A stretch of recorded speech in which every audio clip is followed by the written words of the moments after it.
Hi, I'm Brian and welcome to our Skye trip. Our first day we headed out to do the Quiraing. Unfortunately the weather wasn't going to be with us on this trip, but we did manage to get a dry spell for most of the walk itself.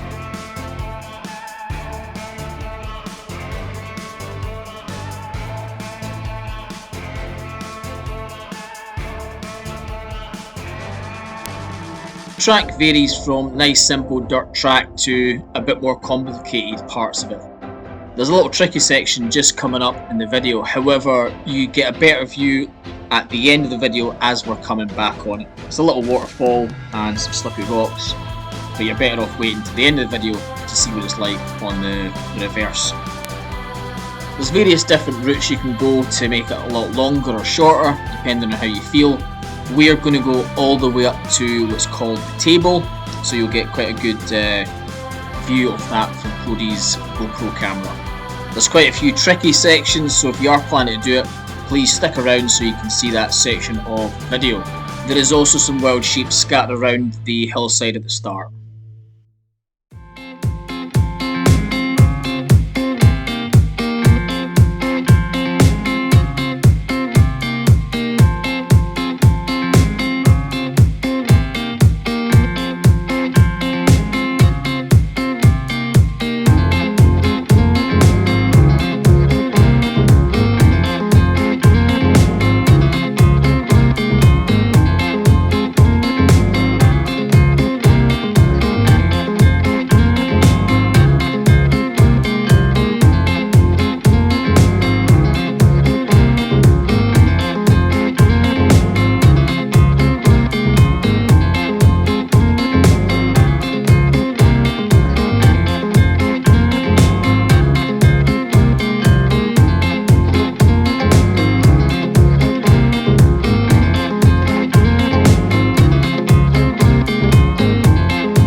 When you do this walk, you're going to be impressed. The scenery you walk through is something else. It's almost like you've walked onto Middle Earth from Lord of the Rings, especially the Mordor section.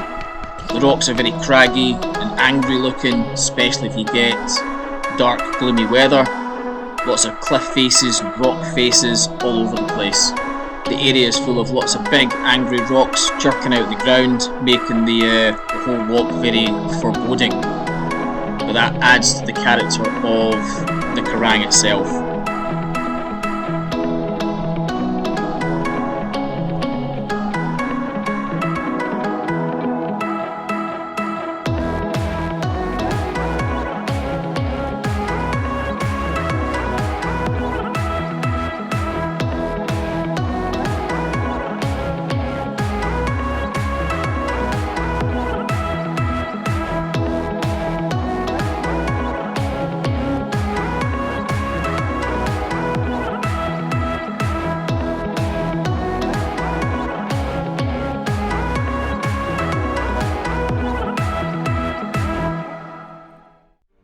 At this point you can head up the scramble to the left, it takes you into the jaggy rocks that eventually leads to the table, or there is a path that continues further on towards a stile, and I believe you can circle round the back. It's supposed to be an easier route. For us, a bit more adventurous, we took the dogs up the steep scramble. It's not too bad if you're used to doing that kind of thing, however it can be quite daunting if you don't have the right footwear, and we did see a few people who were dressed inappropriately and not having a great time on the scramble itself.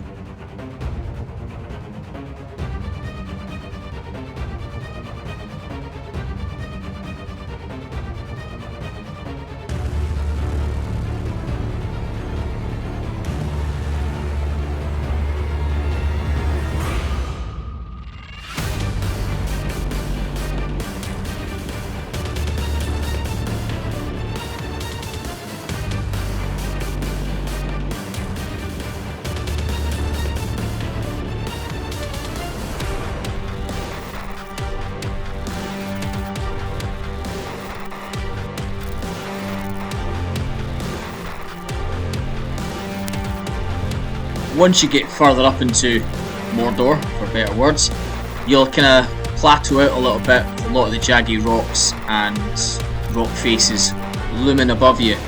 From here you have two choices. You can take the path off the right, it takes you into a chasm, which is quite narrow but you can easily get through it. There is a ledge that you have to lift your dog up if you have one. However, if you go straight up and over, it's a winding path going down. However, there is a narrow ledge that you'd have to kind of dreepy down a little bit, and your dog might not make it as easy as you do. Cody did attempt it but realised it wasn't for him, and he turned back and we went up through the chasm itself. Charlotte and Poppy continued on this way and they got there no problem. Poppy's a lot smaller.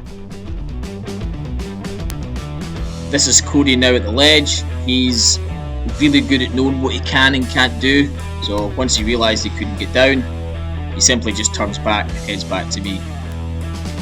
Both routes do lead to the same place, so if you do have a group of people and they want to try the two different routes, at least you'll still meet in the same meeting point.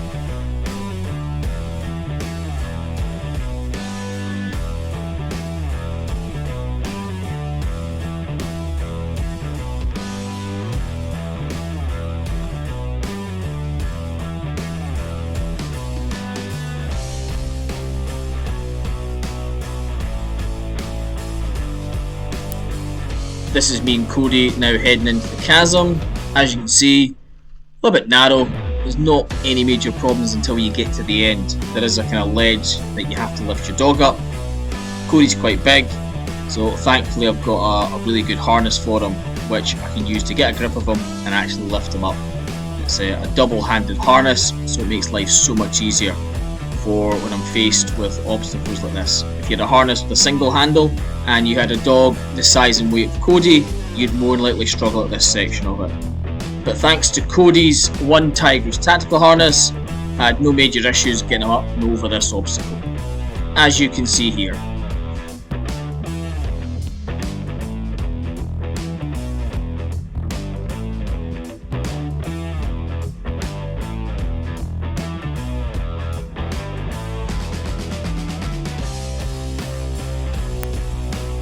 After leaving the little rock labyrinth you find yourself in, then head up towards the table. Be aware there are various tracks all over the place, so just make sure you pick the right one. If you are struggling, the best thing to do is keep left towards the large rock face and you'll find the track that takes you up. You can't go wrong. Oh, you can not do.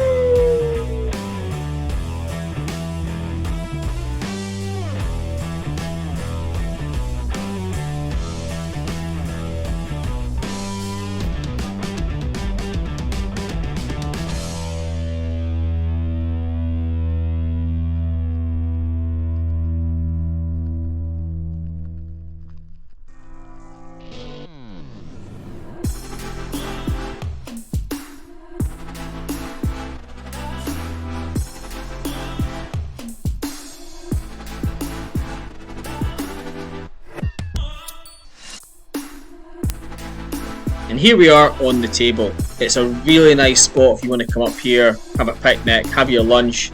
There's also a spot a bit further on, a bit higher up, so if the table is a bit full of people, you can move up there and also get some good scenery shots as well.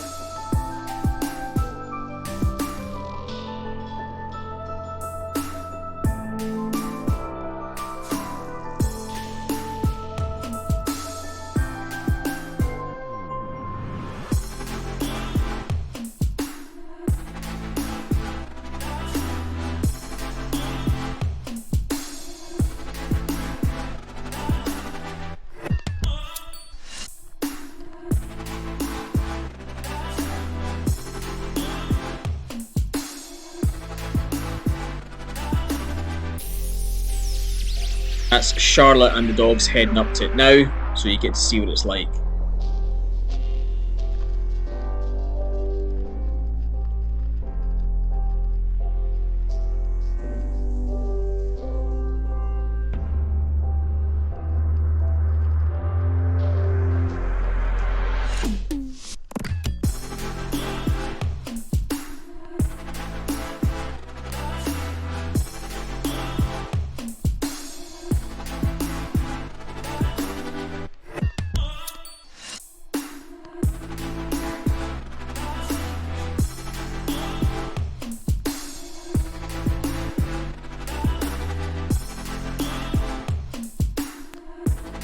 For your descent, you've got a couple of options. You can head back down the same way.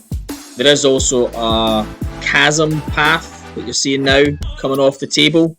This is probably much easier going up than down. Charlotte did find this other way down. It is quite adventurous, especially in the slippy rocks.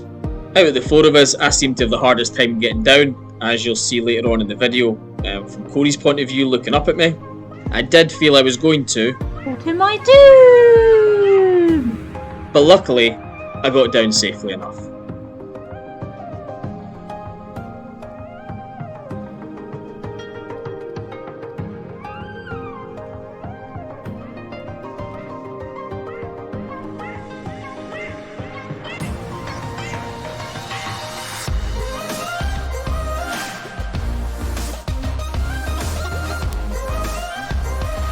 And here's me coming down the rocks now.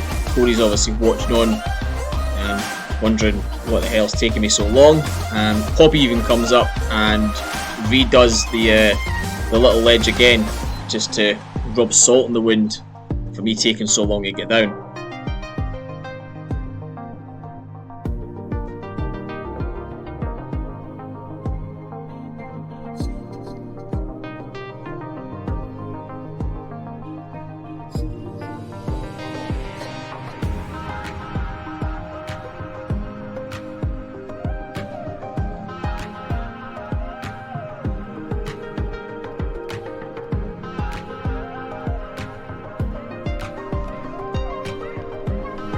The geological formations that you see all around you are breathtaking, but also very gnarly and dangerous at the same time. It's a really good mix of scenery. If you're thinking about coming to Skye, I'd definitely not miss this walk. It may not be a Monroe, but the views are absolutely worth it.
And here we are heading back down the chasm towards the steep rocky scramble. It was much easier for me to get down this bit than I found getting up it, and it was also much easier getting Cody down as well. The route back down isn't impossible, however, if you have incorrect footwear and no walking poles, you're going to have a lot harder time than those of us that have got better walking boots and walking poles. This may not be a Monroe, however, I'd still definitely bring the correct kit as you would if you're going to do a Monroe itself.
We were really quite fortunate with the weather, however it did turn on the route back. We did get some rain blowing our way, however we had Gore-Tex jackets on and the appropriate kit that we needed, so we're absolutely fine and it didn't stop the dogs in any way, shape or form.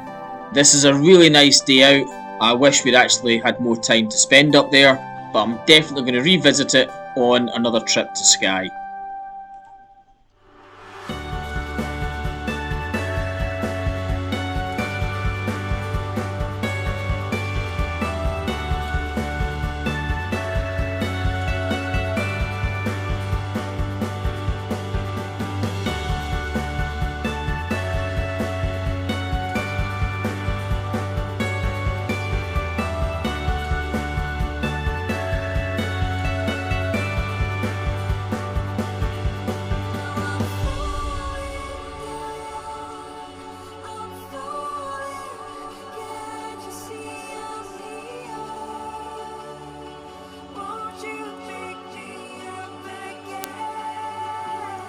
And here we are at the tricky section I spoke of at the start of the video.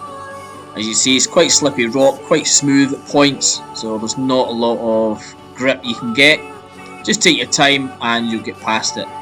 If you do have a dog with you, you might be best just letting them go for this section. I certainly did with Cody, and he then just waited for me until I caught up with him. It's not worth trying to hold on to your dog and potentially doing an injury to yourself, as it's quite a steep drop.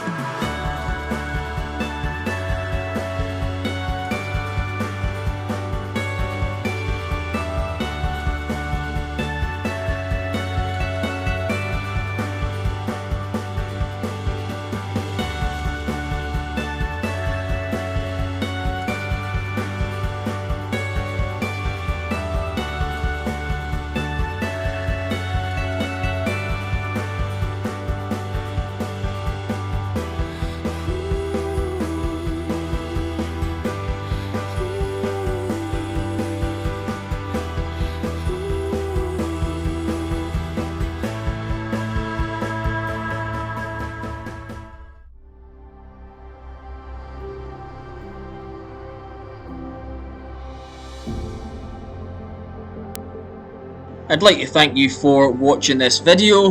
We hope you enjoy it. Please leave a comment, like the video, share and subscribe to the channel for other adventures. And we'll see you on our next day out on Skye.